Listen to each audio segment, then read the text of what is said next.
Welcome to Extra Takes, hosted by Northland Church Senior Pastor, Dr. Joshua Laxton. Join us each week as Pastor Josh reveals the rest of the story behind his sermons. We'll discuss how those who follow Christ can live out a biblical vision for the church in our world today. Well, hello, Northland family and friends. Welcome to another episode of Extra Takes. I'm your co-host, PJ, with my co-host, sidekick, mission partner, traveling buddy, Matt Shiles, because we're getting ready to go somewhere. We are. Yeah. That was a nice pump up. I'm ready. I'm Let's excited. go. I got energy. I worked out this morning. I pumped some iron. We're going to you see these Brazil. muscles? You see how? Don't do that. Yeah, you Don't see do like the computer is blocking it. So that's where I'm like, yeah, I'm flexing, but you can't see it because I don't have muscles really.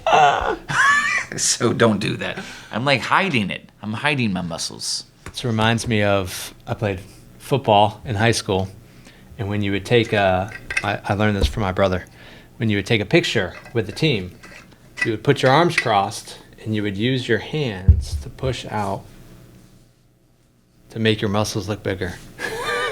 I don't think it's working. It's not working for it. I don't think it's working. It never worked for me either. So That's a little fun because we're going to get into it today, and I'm excited about it. I think you are too.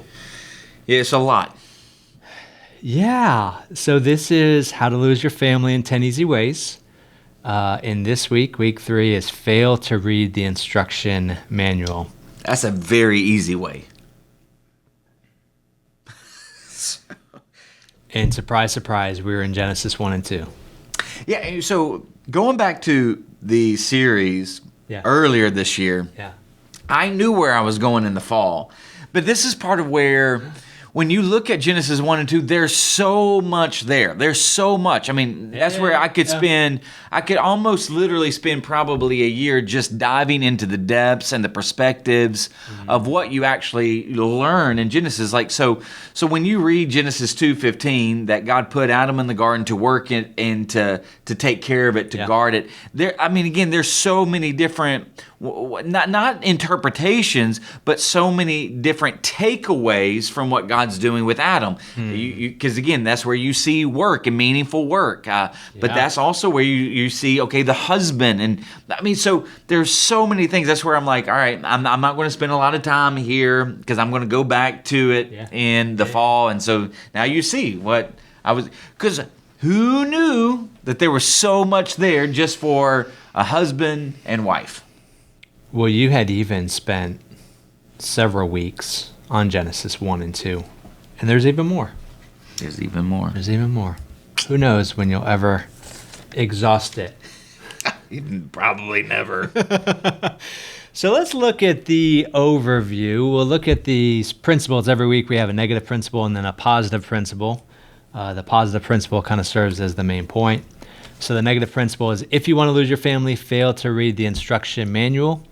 The positive principle is, to make a marriage, read the master's instruction manual. Before you got into these steps, you talked about why people fail to read the instructions. You talked about your disdain of IKEA furniture. You showed us a picture of what it might look like of when you put IKEA furniture together. Well, yes. Let's see, where was it? This one right here. That one. Well, so no lie. Like Joni and I, we talked about this. There was a basketball goal one time where I was putting together a basketball goal.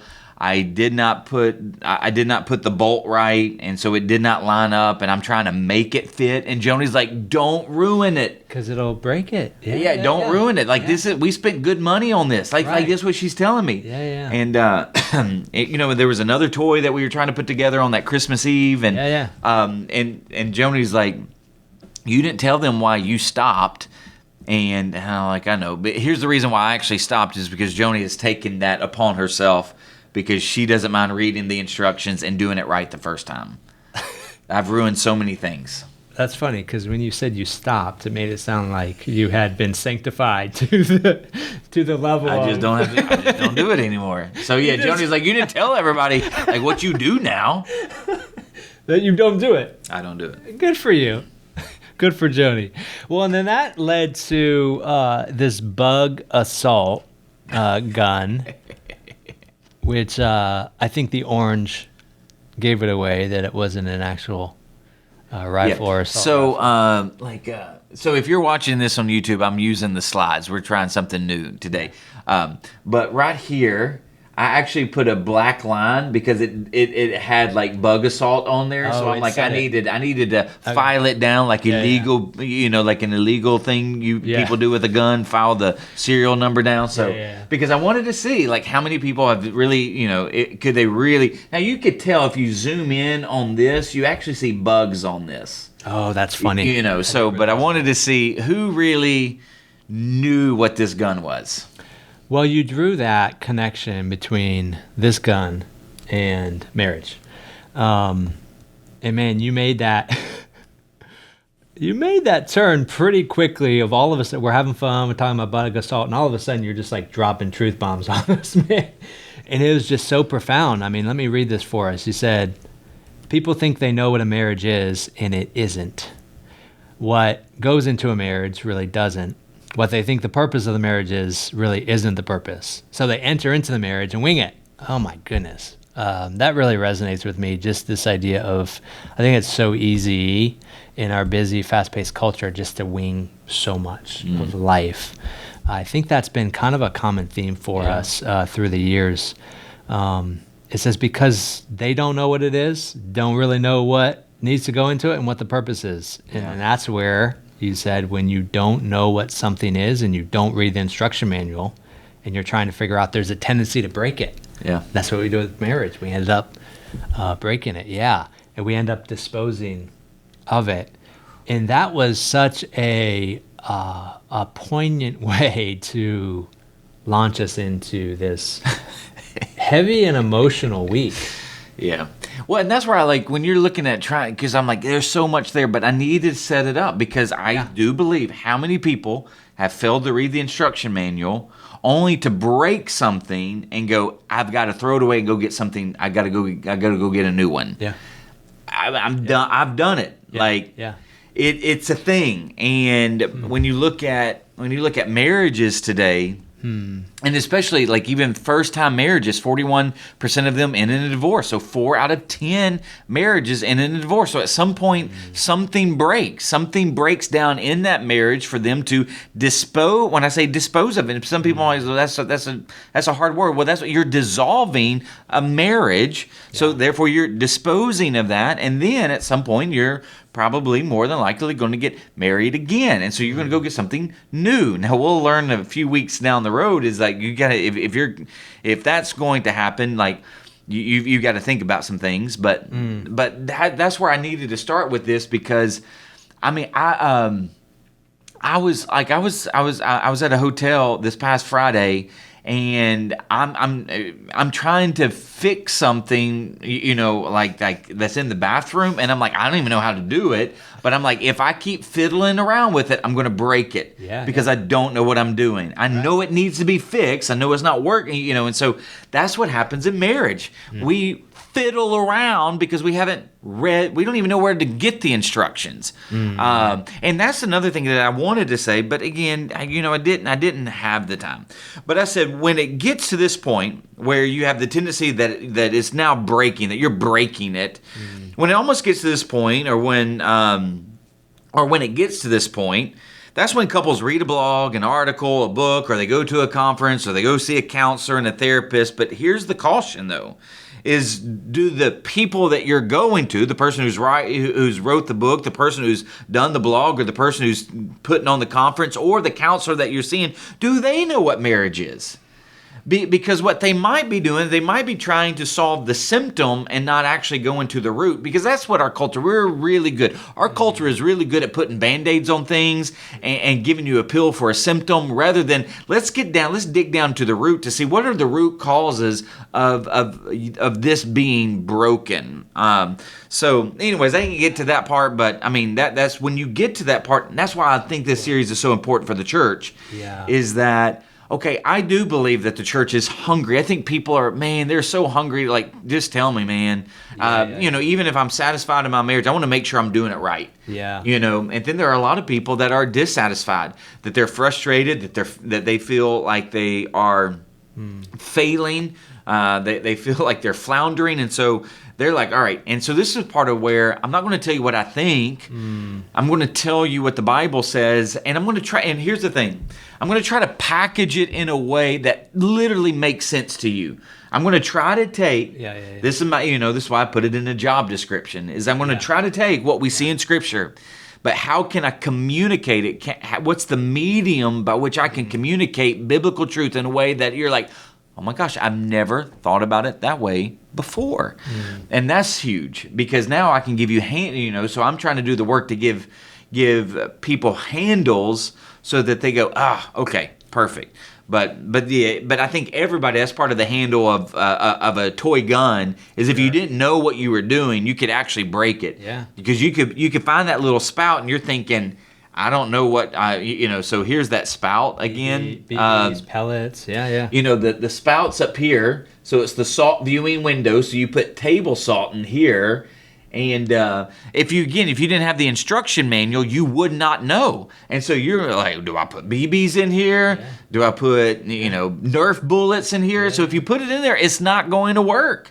And then you're gonna be like, why is it going down? And then you're gonna break it. Yeah. That's what we do in marriage. Yeah, to your point about the quote about what we're consuming, and we have to be careful about what their definition is. That takes me back to the importance of the 5 elements of faith chart, and just really asking the question and trying to discern, trying to dig in as best as possible as you're consuming things. So, what is at the center of their faith, right? This worldview that they are giving me, these ideas, these thoughts, this advice. Whether it's personal or whether it's through a larger media, like what are they putting at the center of their faith? Yeah, that's it. That's just a starting point. Yeah, And to your point, and this is why this series really does build on one another. I try to start from the beginning, and I work our way really through the New Testament. Sure. So, give me one word for this week. Instructions. You can say job description. I mean, that's 2 words, but instructions. But you need those 2 words to describe what's the description. Is a job description. Yeah, it's great. How about takeaways for this week? Gosh, I really do have a lot, and I probably don't want to give them all away. How about you choose one, and then we'll probably uncover some others as we go. Yeah, probably the biggest one is when you read Proverbs 31, and well. I had the 3 words that I put for the women. I had somebody's like, really? Did you put escort? Yeah. But I thought of that. Yeah, I get it. I could have put partner. But then you were trying to do ease. I was trying to do ease, but here's the thing: you'll never forget about escort. So. Well, and my takeaway from that is you didn't even address it. Which was fine. It would have, I think, been more distracting if you addressed it. You were just using it in a different way. And I had to explain. And I didn't want to address it because I'm like, this is a really serious point. And let me, and so again, that's how the English language is. It is, yeah. So it's a helper. It's to come alongside a companion. Yeah. So, but partner is a good word. But it's in that. So enhancer. This is a big takeaway, huge takeaway that I'm like, oh my gosh, I've never really even thought about it this way before because I've never used enhancer before. Yeah. But when you look at Proverbs 31 and the breakdown there, you actually see that the woman, she provides, she protects, and she pastors. Yeah. And this is what really came out for me is that the idea of helpmate, suitable helper, is that God's going to use the woman to enhance the unit, to enhance the marriage, to be the escort, the encouragement, and the enhancer of the man. Because again, the 2 become one. That's one of the things that we have to really understand is that it's the Trinity. You have 3 persons in one. And again, that's part of the mystery and the infinite essence of when I say even a marriage is because you got three persons, God, man, woman, but the idea that the woman enhances, meaning that she's going to do the responsibilities too of the man, but when they do it together, it actually enhances not only the marriage, but it enhances the family. That was an eye-opener for me of what does it look like to enhance. And that's where it goes back to the word of this idea of helpmate, helper, that word is actually a military word. It was used in other places to describe God helping Israel. So there's the strength, there's this power that the woman is actually projecting within this covenantal union to enhance what the man's been called to do with his responsibilities of protector, provider, protector, and pastor. So that was actually pretty profound. Yeah. And we'll get a little bit deeper into that later of how that really fleshes out. But okay. Yeah, that was the big takeaway. So going into this weekend, you had 3 big points. After the Saturday night service, you pivoted to just 2 points. So the majority of us heard these 2 points. We learned God's mission and how it applies to marriage. And then second, we embrace God's structure for the marital and family unit. That's the mission, vision, values, structure, and strategies. Now, anything you want to touch on for the live out God's vision for humanity within the marriage? Yeah, so I mean, in all honesty, this coming weekend I'm gonna preach again. Now you'll see me preach in a different medium, but I believe so strongly that I need to dive a little bit more into this and cover some of the things that I missed, but also just reiterate things that I did say, because I believe that this particular message was so important and there was so much content that I think reiterating some of that content and then getting to the content that I did miss is really important. So I'm going to cover vision again, but I covered that, and this is the thing. If people were here for our Genesis series, I covered that. And that comes from the vision is what we do as human beings to accomplish the mission. And so when you look at be fruitful, multiply, fill the earth, subdue it, and have dominion, those are the 5 things that human beings are to do to participate in God's mission of reflecting His glory. So how will humans reflect God's glory? Well, through the vision of being fruitful, multiplying, filling the earth, subduing, and having dominion. And so I actually condensed those 5 things down to 3. So create, relate, and operate. Yeah. But what I really, and again, I'll show this, and again, even briefly, because it was a brief point on Saturday. I'm just like, I need that 5 minutes elsewhere. Sure. Yeah. So, and you actually saw it on the van picture. I mean, I did put it on the van picture. Where's the van picture at? Here's the van picture. I actually put vision on the van, so I'll actually even build this image out even more. But relate, create, and operate, like.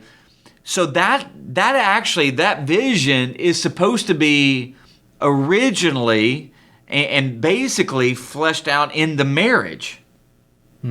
So that we're helping each other relate, create, and operate. Because those are the 3 ways that we're being human, right?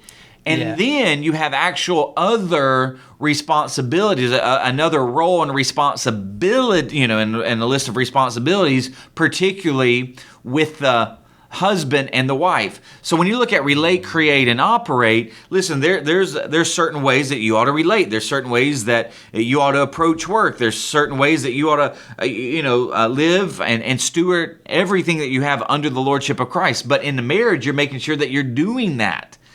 Each spouse, is making sure the other's doing that, relating, creating, and operating. So I didn't get to it, but again, this coming week, I'll once again mention it of how the vision is facilitated through the marriage. Well, and that what you just said serves to highlight what I really think a good chunk of this sermon was about. Certainly when we get to the job description, the responsibilities, is elevating our roles and elevating our understanding of marriage. right? And even what you just said about how the relate, create, and operate works, through our marriage, and how our marriage helps to really enhance and spur on how we relate and create and operate. We're so individualistic that when you've gone through that so often, relate and create and operate, I don't think of it in the context of the marriage. I think of it in the context of all of my relationships, right? But I don't actually, I hadn't really considered how Kaylee is helping me, right, fulfill all of those. Yeah. So that's a fascinating And you're point. helping her fulfill all of those. Yeah, and vice versa, absolutely. Because that goes back to, I'll actually put it this coming week, I'll bring that up again, but the image of the Trinity, and I talked about this 2 weeks ago, that there's two arrows going two different ways, because there's mutual submission, mutual dignity, mutual honor, mutual respect, mutual love, and that's the marriage, is that there's a mutual. So we're making sure that we're relating well with God and each other and with others. We're making sure that, so that it's mutual. Yeah, that's so good. So under this first point, learn God's mission and how it applies to marriage. You brought something up that I hadn't really ever considered before when you were discussing God's modus operandi. You said that he's always launching his mission through a married couple. Was that a new idea for you? Where did that come from? Well, yeah, that would have been a big aha for me. That would have been a new takeaway. Yeah, is like really thinking about it that way. Did that come this week or previously? No, it came this week, because I'm like, so how did he launch it? He launched it through marriage, and so I'm sitting there thinking, because I've definitely talked about iterations of God's mission. Yeah. And what you see with Adam and Eve, then Abraham and Sarah, because you have to realize that Abraham and Sarah, they were past childbearing. They were past the childbearing stage. So they're pretty much, in all honesty, they're pretty much dead. So, but it's God who breathes life into them. And then you have to look at even Mary and Joseph, even though they're engaged and betrothed. Now, this is where this gets a little unique. Well, it gets unique, because in the eyes of the Jews, they're married, but they have not consummated, because Joseph is out building the extension of his home on his family's home. That's how Jews did it back then. And then he was going to come, and then they were going to have a week-long celebration. And then after the week-long marriage celebration, they would consummate. So when he comes back and finds out that Mary's pregnant, now, so here's, you got two people that are celibate, that are not engaging in relations, but now the Spirit of God comes on Mary and actually breathes life into her.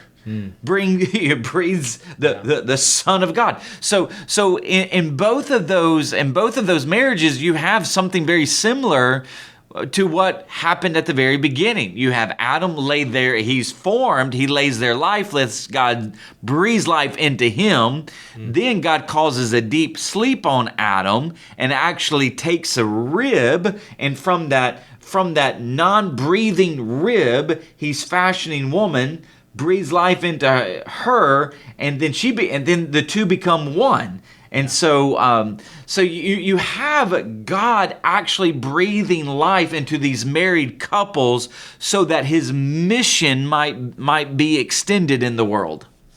And that's actually what he does to us. And see, this is the beauty of what marriage represents. Because we're lifeless. You were dead in your trespasses and sins, Ephesians chapter 2.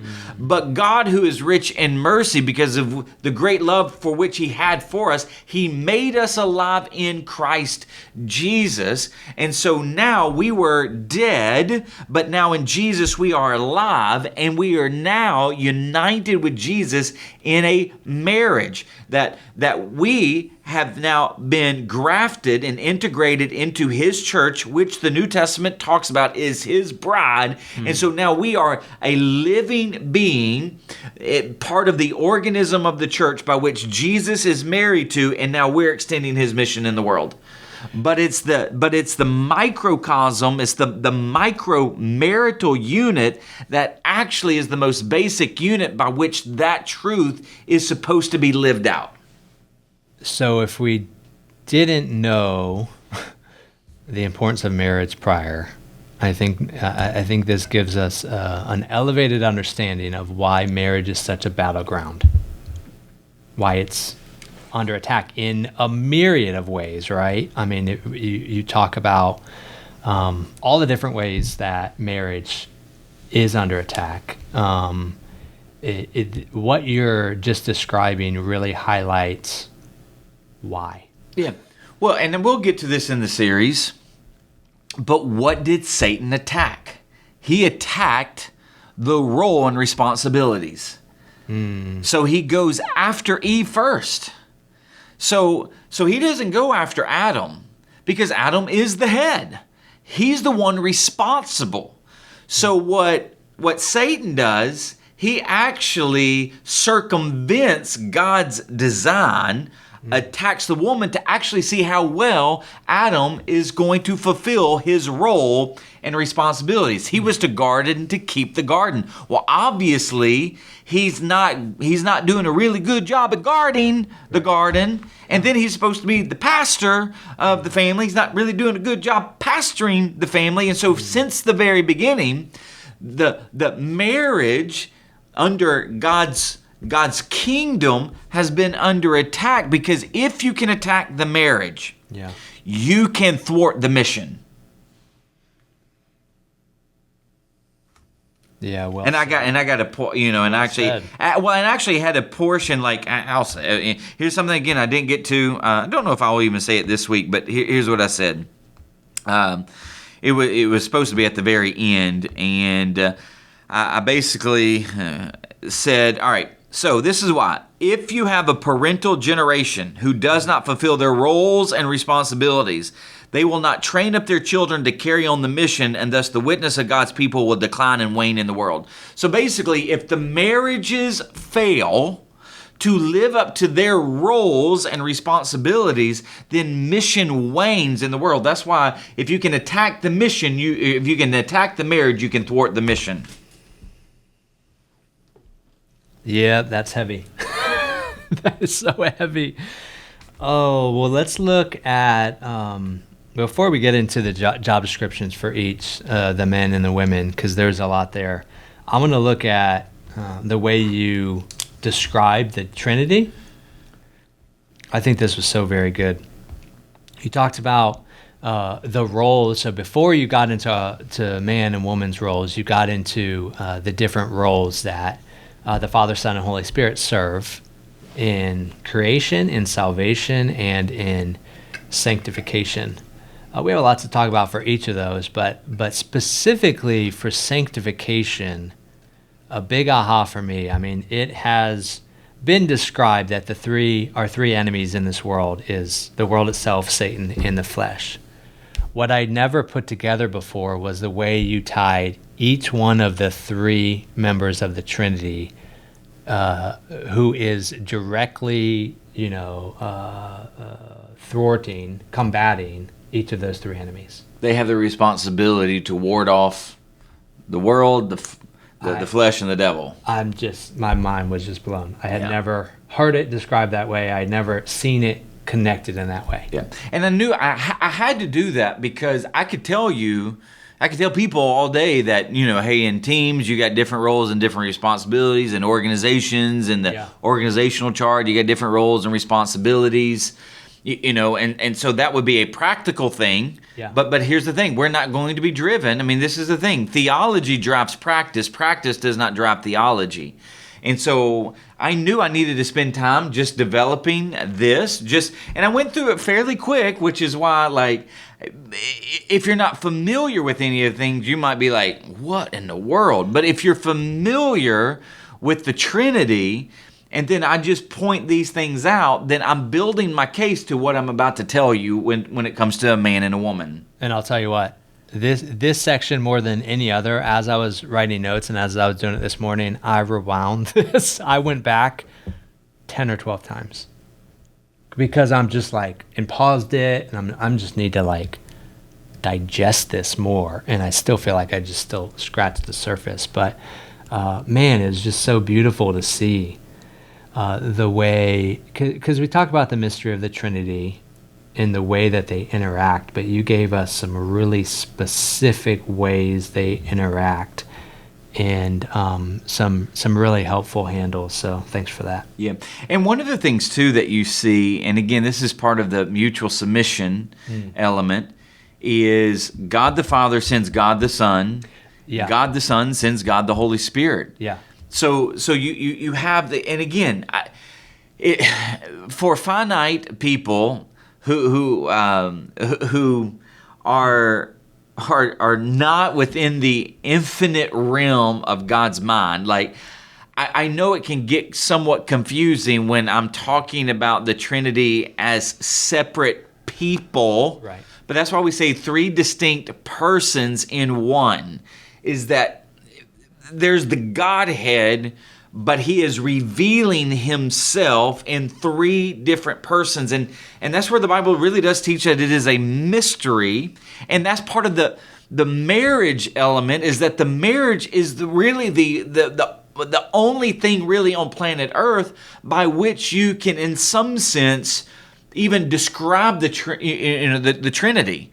Because again, the man and the woman were brought together by God and they become one. Yeah. But this is part of where, all right, so God the Son listens to God the Father. Yeah. God the Holy Spirit listens to God the Son. But they're all they're all one, glorifying the Father. Because that's what you see with the Son, is the Son, all the Son wants to do, all Jesus wants to do is glorify the Father. What the Father tells me, I say. What the Father wants me to do, I do. Where the Father calls me, I go. Like, I mean, he is completely submissive to the Father. And so, but when you look at their role and kind of responsibility in these three big auspices of creation, salvation, and sanctification, they have different responsibilities. They have different, kind of a different role and different responsibility. Yeah. So let's look at these job descriptions for man and for women. Under men, you have provider, protector, pastor. I'm sure there's some other things you want to talk about. I definitely want to get to the questions we need to ask. And this is where, so I was in for the 9, but then I rewatched the 11. And yeah, you were emotional for the 9, but you were even more emotional for the 11. And you even pointed out, hey, this is one of the reasons for that is because you had your family in there. But yeah, there was just before we get into those, there was a heaviness. Can you just describe some of those emotions you felt during this message? I can describe, and and this is an element that I do want to expound on this weekend, because I do believe that fathers and mothers are again, they're the same, or they have similar thoughts, but I think there's so many thoughts that swirl around a father's mind, is like, I'm failing. And that's, that was part of the emotion, with my kids. I don't want them to think that just because I'm preaching this, that I think in some sense I've been perfect. And so they're sitting over there, and I want them to know, like, because I got really emotional when you're asking the questions. Am I leading my family towards God or away from God? Am I leading my family to know, love, and submit to God, or to ignore Him? And I'm thinking, I've really tried. That's part of the emotion element. I was like, I know that I've at least tried the best way I felt like when I say I could, within the power of the Spirit and the wisdom and the discernment in those seasons, I felt like, but I don't know if I've done it right, in the sense of they're going to turn out right. And I always think I probably could have done better, could have done more. Mm-hmm. And so that was the heaviness, and that's part of where I want to expound on. I actually want to share just a little bit about a season where I felt like, so I'm the senior pastor and therefore of Northland, but I'm also the senior pastor of my family, and I'm telling you, like, sometimes I feel like I've completely butchered it and messed it up, and I hope I haven't messed up my kids, so I'm gonna kind of share that story this coming weekend, but that's why it was heavy. And then, to lead that into launching into really talking to men and saying what I'm about to tell you is really going to set you free. Yeah. And one of the things that, if people have said under my teaching, this particular message, there were times where I had my normal cadence and how many words I would speak per minute. But then in a period, in a part like this, my cadence completely slowed down. And I was very intentional, kind of really with my words, really wanting to let people sit in the moment, because I wanted guys to hear this, that I know that we're very defensive people. That was such a great point. That was such a great point. Yeah. I'm like, you called it out before, before the thing, and I felt I resonated with that point so much. And so that's where I wanted to sit in that moment and let guys know, hey. And here's another thing, like there are some guys, there's some other pastors in the U.S. that really do talk about marriage and family, and particularly about men. So there's some like really I would say senior pastors who really go after the men, and a lot of times, and I know them, and I like a lot of things that they say, but a lot of times when they talk to men, it's very aggressive. Yeah. And here's the thing, like when I was growing up and I played competitive sports, I loved people to get in my face because I wanted to do better. Mm-hmm. But I knew what I was doing. Like the whole idea of the competitiveness is that I knew what I was doing. I knew the basics. Yeah. So you getting in my face and saying, you can dig harder. Come on now, quit. Come on, Laxton. Come on. Don't you slouch on you. Like, I love that. Yeah. But here's what changed for me recently. Is that I actually think that there are a lot of men they don't know. And if I just yell at them and say, you need to do this, and I'm like, hang on, Matt. I need them to know that, hey, you might not know. Yeah. And your wife's sitting there in some sense, like, and she doesn't even know how to articulate it. Yeah. And you feel so under attack, and in some sense you feel like your manhood is attacked. And so that's where I'm like, I don't want to attack your manhood. I think enough people are attacking your manhood, even some senior pastors out there attacking your manhood, and you just never been taught.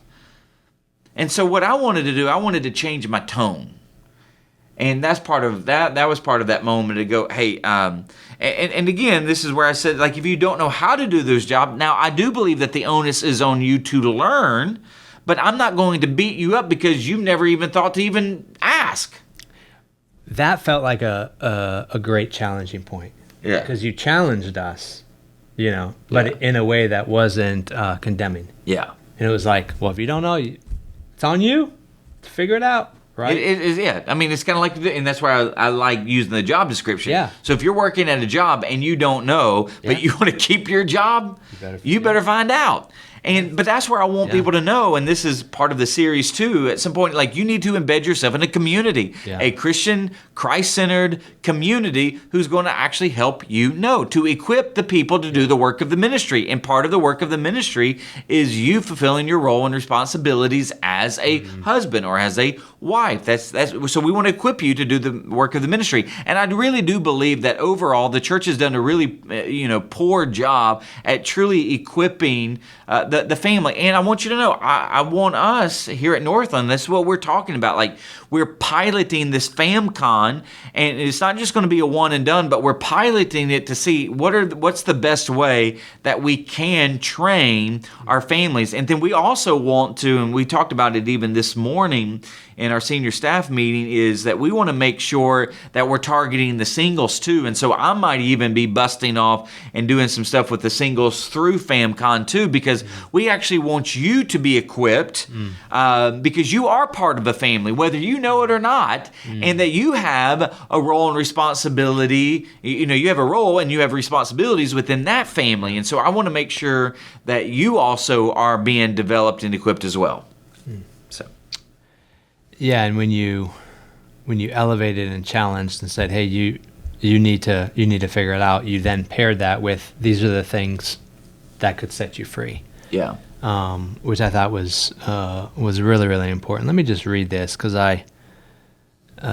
this was emotional for me, and obviously it was emotional for you. So I made sure I paused and stopped and rewound and tried to get every word right. But you said you wake up every morning, that you really try to do this. You said, "God, I know you are in the process of shaping and forming me more into the image of Christ.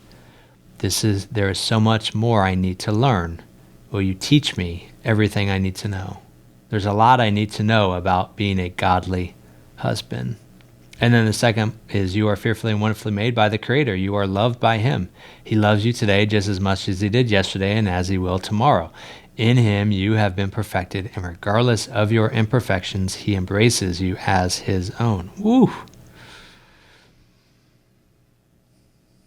Amen. Yeah, and there's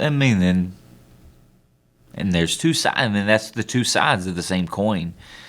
Is that I have arrived, but I haven't arrived.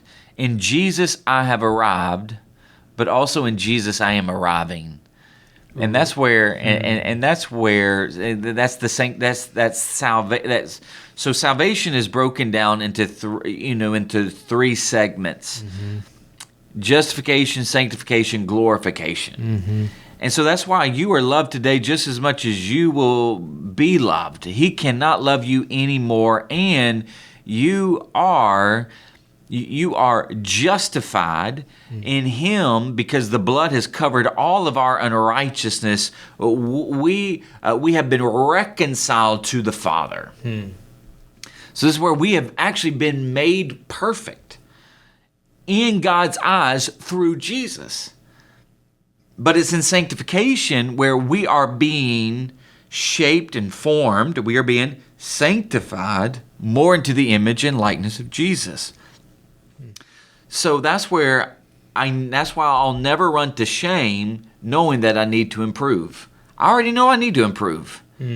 But I also know that in Jesus, I have lived up because of Him.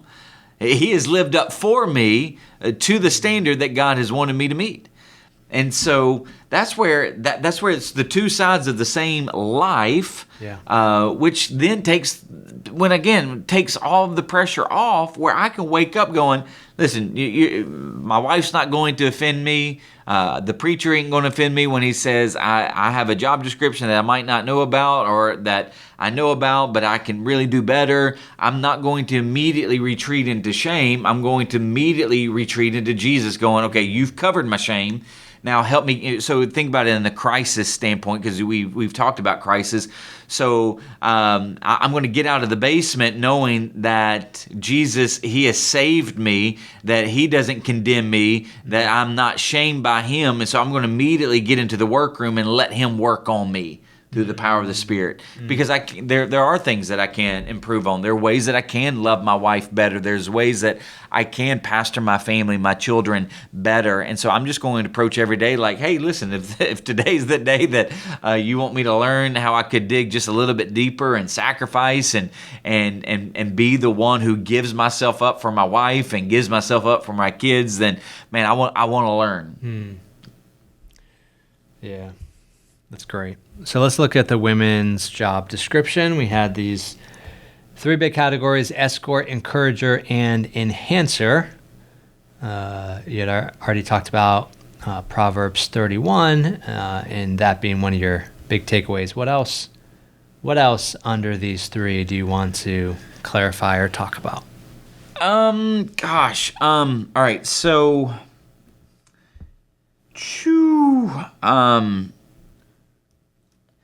all right, so a couple things that I would say and I would stress this, women are equal to men. Just as we are, so this is what's mind-boggling, just as we are co-heirs with Christ, so the woman is the co-heir with us. That's why I'm like, she's the assistant head of the family. So we're doing this together. And that's why there's, like, when I think about escort, think about a prom too. I thought about prom is that you have you have an escort that you're escorting each other down. You're in lockstep, right? And that's why I thought about the trucks, that they're in lockstep. I mean, they are, they're in some sense paving the way. I mean, so there's this companionship, there's this alongside of, and so again, you could think about partner. But that's part of where I want us to see, like, marriage between a husband and wife. Like, so again, if you're watching YouTube, think about this. Here's the Trinity united. Here's the Trinity symbol. So we're in lockstep. We're two people becoming one. We're interlocked. I mean, that's the idea of you are escorting. Like, so he's not carrying the responsibilities alone. You're not carrying the responsibilities alone. But then the encourager aspect. Because the encouragement, and this is part of where the encourager is recognizing God's, when I say God's, the order of creation. God created man first, then he created woman. Even Paul, he's going to latch on to the order of creation. God created man first, and he created woman. So that's part of the responsibilities, that the head responsibilities, that when God's going to hold a spouse accountable to the condition of the marriage and the family, he's going to hold the head responsible. Doesn't mean that the head is above. It just means that the head is going to be held accountable for the marriage, for the family. So the encourager is to provide that wisdom and the affirmation and the encouragement to strengthen his headship. So think about what an encourager. This is where, okay, and I even talked about this. Like, find out where you can encourage. Hey, you're really doing this well. You could even encourage. Hey, you're doing this well. Hey, do you want me to pick up some? Is there any way I can help you? That's an encourager, right? So if I, and that's where I see myself as the senior pastor of Northland. I'm the chief cheerleader, okay? But part of that is like, I'm going to come and I'm going to be a support to the staff who's been in charge to do these things. So is there a way that I can encourage you? Hey, do you need help? I affirm you. I see that you're doing really good work here. Like, way to go. Like, that's an encourager. And then an encourager could be, instead of sitting down and attacking, because this is what I even talked about. So if you are a wife and your husband is negligent in an area, because husbands, now just remember that your responsibilities, they're not supposed to be lopsided.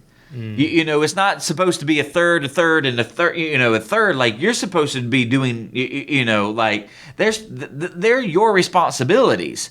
So you don't need to be doing, 170% and the other 30%. Like, no, these are your responsibilities that you're making sure happen within the home. Oh, and another thing too, and this is where, gosh, there's so much. But when you think about protection too, it's not just physical, it's not just emotional, it could be financial, it could be in a host of ways. It could be vocational.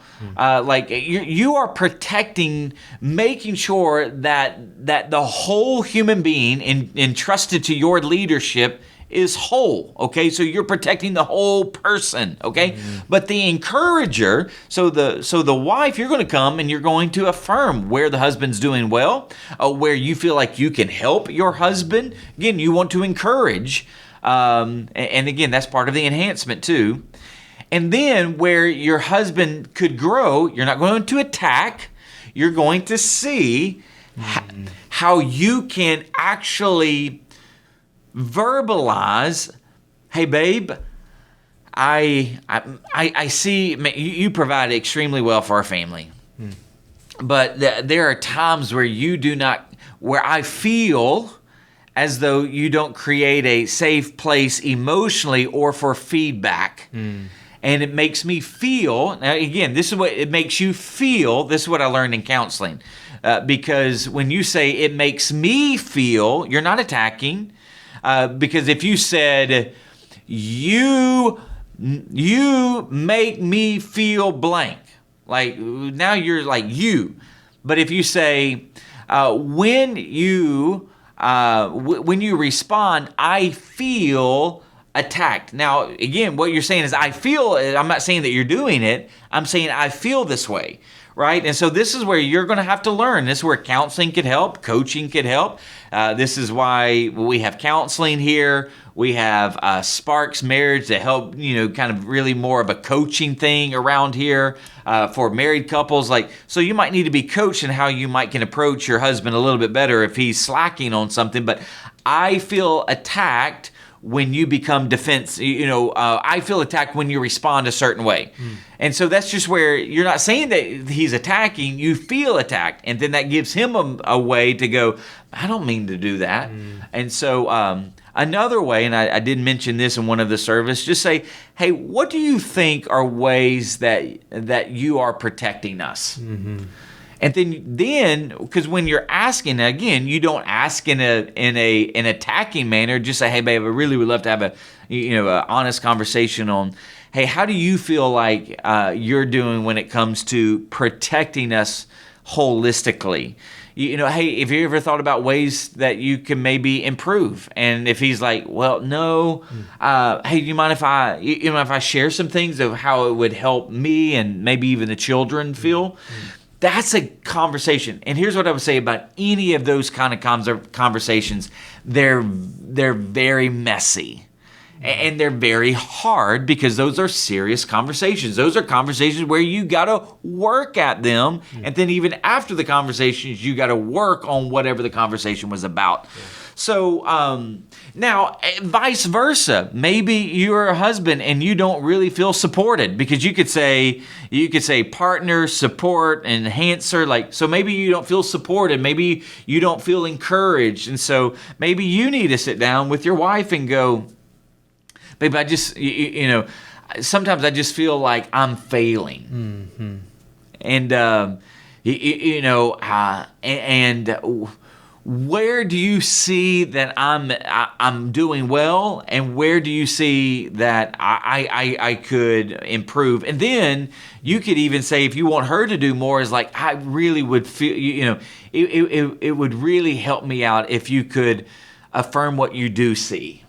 Because I'm just sitting out here flying in the blind, and I don't know if I'm doing good or not. So if you ever see that I'm doing well, if you could just affirm what you see me doing well, that really would help me know that I'm doing right. So that's the encourager. But then the enhancer. This is part of where, again, the idea of a marriage is a shared partnership between a man and the woman. And we saw that with Proverbs 31. We talked about that earlier in the podcast, but this kind of goes back to, and this is what I was really trying to do. I was trying to eliminate cultural constructions that we have made, in our culture. Yeah. And I know that the older generation, like particularly my granddad's generation, would say that the woman stays at home and the man works. And and what I'm telling you is, like, if that works in your home, that's great. But the two need to be on the same page there. But if two work outside the home, that's okay as well. But you need to talk about that, because there is that enhancement function. And so what you're going to have to do is work together to make sure that the home is enhanced. And here's an example about that. Okay, and this was years ago. We were talking with a couple where both of them worked outside the home, but there was still this traditional mindset that the wife cooked, cleaned, took care of the kids, and that the husband, when he came home, he just sat in the recliner and he just waited until the meal was done. After he ate, he went back to his recliner. And so there was this frustration there, because the wife works 40 hours a week, but she also has felt now this pressure that she's supposed to do all of this, that were these kind of, in some sense, responsibilities placed upon her from a traditional mindset. And what I had to tell the husband is like, no, listen, if your wife works outside the home and that y'all are okay with that and that y'all need her income to enhance the family, then part of your duties as the pastor, protector, and provider is to actually also come alongside of her and take some of those household responsibilities. So that's where you don't see anything in Genesis where the woman is supposed to do all the cooking, all the cleaning, all the child duties and responsibilities. Like, that's something that y'all work out together. But this idea of the enhancer, think about it. The idea of the enhancer is going to come of the protector, provider, and pastor. So to strengthen the household. So those are actually, and see, this is the thing about premarital counseling. Those are things that you ought to talk about in premarital counseling, because you get into it. And if you've never talked about it, and well, my dad, and again, oh my gosh, this is like, this series is so good, because we're going to talk about bringing baggage into the relationship. Yeah. So if you bring a traditional mindset into a relationship, another one brings, in some sense, a progressive mindset on like gender roles and responsibilities, and you never talk that out, I can promise you there will be friction. Yeah. But that's why I wanted to leave. Here's the thing. I wanted to give specifics as to the role and the responsibilities, but I actually wanted to leave freedom into the actual application. Because the application can actually be different from family to family based upon the actual makeup of the two that have become one. So if you want to have a household where the man works and the wife stays at home, that's actually fine. You need to talk through that though. If you want to have a marriage where both spouses work, then you need to talk about shared responsibilities of household chores and all of that. Okay. Then if you want to have a marriage where the wife is the primary breadwinner and the husband is a stay-at-home dad, there are things like that because of the skill set and what the woman does. Hey, I actually believe that that's okay too. But that doesn't mean, just because the woman is the primary breadwinner financially, doesn't mean that the husband is not the head of the household with the head responsibility to make sure that, but that's where y'all have communicated with that. So all of that saying, that's where conversations happen around these core responsibilities, both for the man and the woman. Yeah, there seems to be a common thread of the need to clarify expectations and to talk through at every step. Yeah. So where we ended, and this is where we'll end, is these final questions, and we touched on them a little bit, but I'll give you space to touch on any of these that you covered. But you talked about, hey, maybe if your husband is a believer and he's not fulfilling his roles and responsibilities, what should I do? How about if the husband is not a believer, what should I do?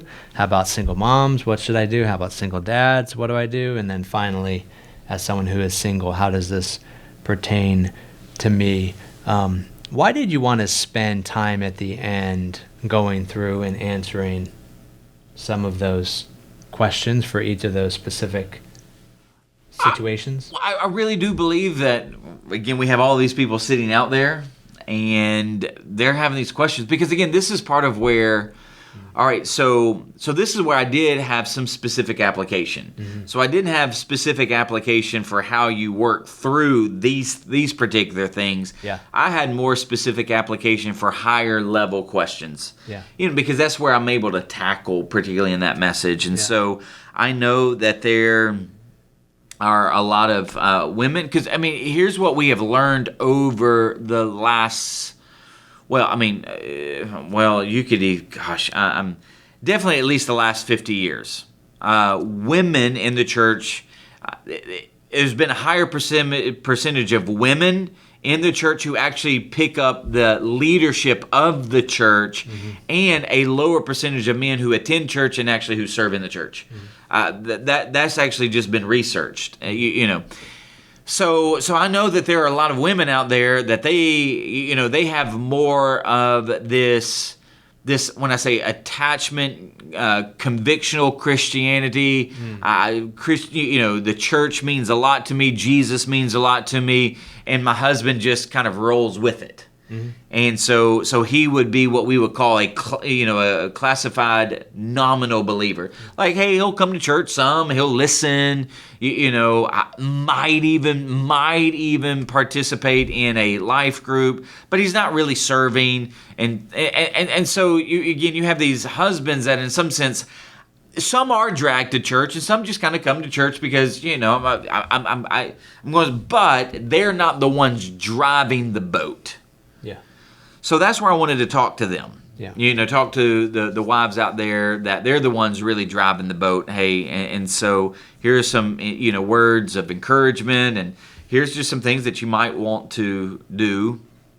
I also know that there are a lot of, women out there who, and again, mostly women in this category, not men. But again, I believe that it is the minority where the man would be a believer and the wife would be an unbeliever. Again, there's stats and research to prove that if a man comes to know Jesus, usually the wife and the children follow. Usually. Yeah. Sure, there are some anomalies out there, but nevertheless, that has been researched. So the bulk of the research would say that the situation out there would be that the wife is a believer and the husband is an unbeliever. Now, this is part of it. This goes back to the center. Just because your husband is a Methodist doesn't mean that he loves Jesus. Okay, so this is part of where I'm like, you've got to get the center right. You got to get the marriage right on the beginning, because if not, 3, 5, 10 years later, I'm telling you, it's gonna wreak havoc on your marriage. I'm stressing that one, okay? Yeah. And I think that's part of what has happened, is that women, here's what has happened, is that when you came together and you were dating, you got engaged, sure, you had a Christian background. In some sense, he had a Christian background. Maybe you were Baptist and he was Presbyterian. Maybe, I don't know, maybe you were Catholic and he was Lutheran. I don't know. But in some sense, you had a quote-unquote Christian background. But then what tends to happen is that you get older, and as you get older, you have kids, and you're like, I want my kids in church. You in some sense want to have a spiritual dimension, but your husband hasn't really had a spiritual dimension. Yeah. You take your kids to church, you get convicted, you come to really know Christ, and now you're starting to live, and your husband's still sitting in the recliner, or your husband's playing golf, or your husband's fishing, or your husband's hunting. He's doing what he's always done. You changed.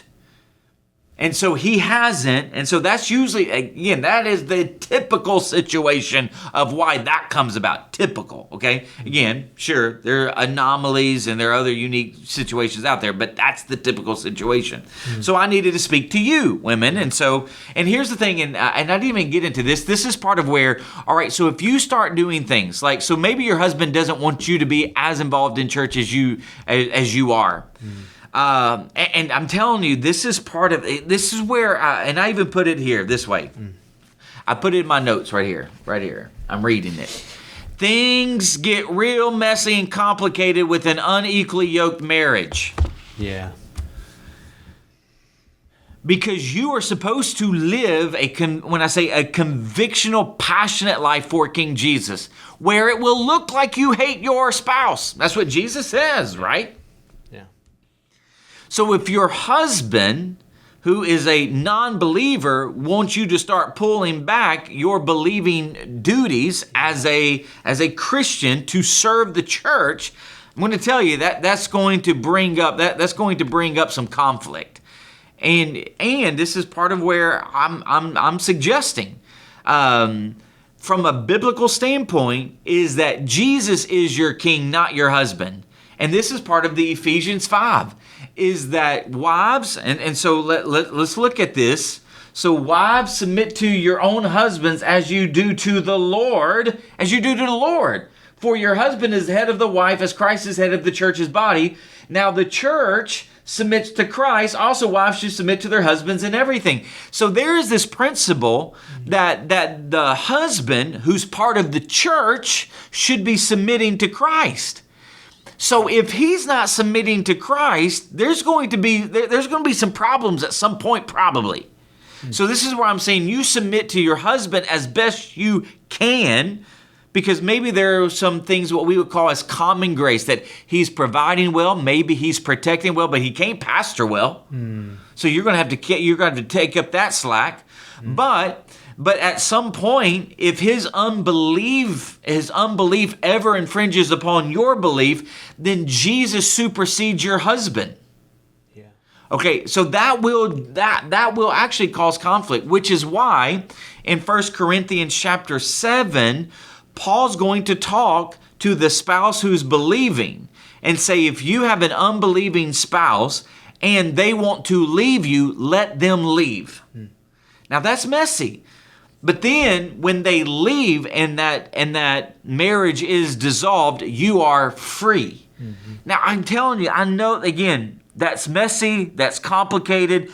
And here's the thing, I'm not telling you that if you are a believing spouse and you are married to an unbeliever that you leave. That's not what I'm telling you to do. I'm telling you that it becomes complicated and messy when you are the believer and you are married to an unbeliever. Yeah. Because if they ever start asking you, I would love for you to stop doing this.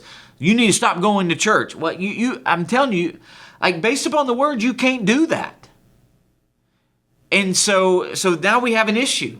And this is where you're going to have to, this is what we call, in the cultural sense, we call this civic disobedience. So you have to respectfully disobey your spouse. Whether, again, if you're a wife, you're respectfully disobeying your husband. If you're a husband, you're respectfully disobeying your spouse. So I did, obviously I tackled that, but not as much as I just did. Yeah. So, and then, wanted singles to know. And we'll talk a little bit more about even this later. So I can stress this point. Because I want to show you in the Bible where this is seen, okay? But for singles, so if you've never been married, okay, so this would include you.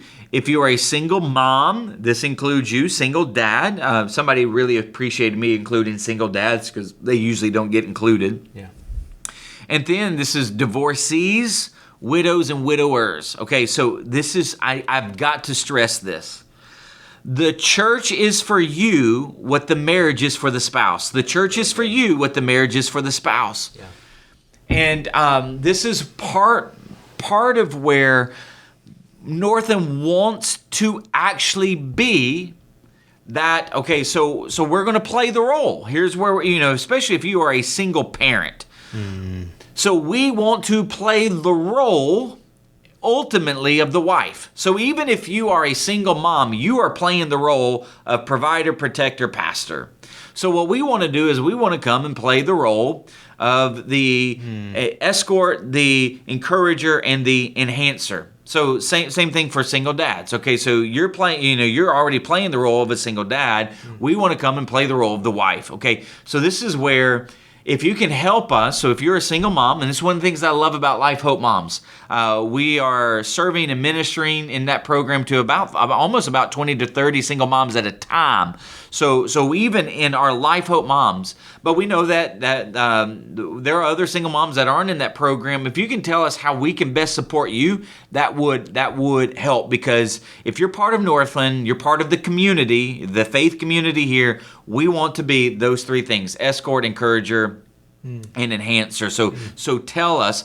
But same thing about a widow and a widower. Okay, so we know that as you age in life, because again, the Bible is going to give us specific instructions, especially for older widows and basically widowers who have aged and they don't have the ability and the capacity to care for the totality of their lives and their home the way they once did, this is where we want to be. We want to come alongside of you, and we want to be your spouse, okay? To help you where you are in your season of life. Same thing for divorcees. Okay, so you're going through a season, and so whether you've been divorced a year, 2, 3, 4, like how best can we? So again, we want to be your support.